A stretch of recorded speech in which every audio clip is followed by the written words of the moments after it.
Here's a quick tutorial on how to use the coffee maker at the Tahoe house. Pretty basic. Coffee grounds go in there, water goes in there. How to set it though is if you turn this to brew and then turn this knob to on, it'll brew right away. If you want it to come on automatically in the morning, turn this to auto on and turn this to on, and then it will come on at 6:30 in the morning.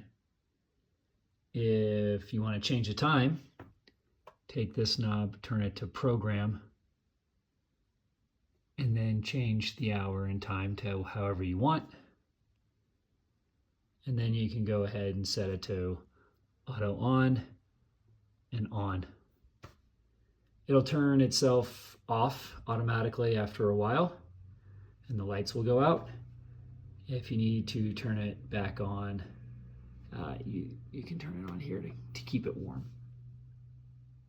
Okay, hope that helps.